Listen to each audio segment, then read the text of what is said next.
करने के बाद इस तरह मिट्टी को छानते हैं छन्नी के ज़रिए, जैसे आटा नहीं छानते उससे। फिर मैंने बोला पीछे हो, मैंने भी पैसे दिए, आप लोगों ने नहीं सिर्फ दिए। फिर मैंने भी थोड़े हाथ हिला ही लिए। दूसरा बच्चा आके कहता है पीछे हो नकाश, मैंने भी करना है। मैंने बोला अच्छा जी आप कर लें, वैसे भी मैं थक गया हूँ। हम अभी सिर्फ मिट्टी को छान रहे थे और दूसरे ग्रुप वालों ने आधा आधा काम भी पूरा कर लिया था। फिर जी मिट्टी को छानने के बाद उसके अंदर अच्छा सा पानी लगाया जाता है ताकि वो आपस में जुड़ जाए। जोड़ने के बाद लेते हैं मोल्डिंग बॉक्स, और मोल्डिंग बॉक्स में जो हम औजार हमने यानी कि लोहे का बनाना है वो अंदर, फिर उसके अंदर डालते हैं मिट्टी और उसको अच्छे तरीके से इस हैमर के साथ कूटने के अमल में भी मैंने और मेरे दोस्त ने थोड़े हाथ हिला लिए के बाद में ये ना बोलें कि हमने सिर्फ खुद ही बना, हमने अकेले बनाया, सारी इन लोगों ने तो कोई काम ही नहीं किया जी। फिर ऊपर तक कूटने के बाद उसको प्लेन कर दिया और उसको उल्टा दिया। यहाँ पर सारा आके हमारे नुक्स निकाल रहे थे कि नहीं बेटा ये आपने गलत किया है। एप्रिसिएशन नाम की तो कोई चीज़ ही नहीं है कि ये नहीं मैं बच्चों को अप्रिशिएट करूँ कि बच्चों आपने ये जितनी मेहनत की है बहुत अच्छा है, ये मैं आपको अप्रिशिएट करता हूँ। इसकी तो उम्मीद ही ना करें ना हमारे टीचर से। तो यहाँ पर मैं आके बैठ के मैंने बोला सर आप नुक्स निकालते रहे, मैं अगले पीरियड का मैं टेस्ट है वो याद कर लेता हूँ। हफ्ते से ही मैं ऐसे का टेस्ट याद कर रहा था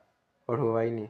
असवद साहब कहते हैं सर अब आपका पीरियड खत्म हो गया, आपके रूल्स भी खत्म, अब तो मैं ब्लैक जैकेट पर डाल लूँगा। और ये हमारे मोल्ड की फाइनल शक्ल निकली थी, अंदर से वो लोहे का पीस निकाल। इस सर ने अपने लेक्चर से ऊपर 20 मिनट ले लिए थे। अब अगले सर से बेइज्जती करवाने के लिए हम लोग तो तैयार हैं। उस सर से बोले सर जी जल्दी छुट्टी देने, तो वो कहते हैं आप दूसरे सर को बोलें, दूसरे सर को बोलें, वो कहते हैं आप दूसरे सर को बोलें। हम तो एक चक्की में पिस चुके हैं। सर को शायद आवाज़ में नहीं ज़्यादा ही अच्छी लगी, मुझे खड़े करवा के रीडिंग करवा रहे थे। 35 मिनट के बाद अब ये हमारा पीरियड था वेल्डिंग वर्कशॉप का, जिसके दरवाजे को लगा था ताला।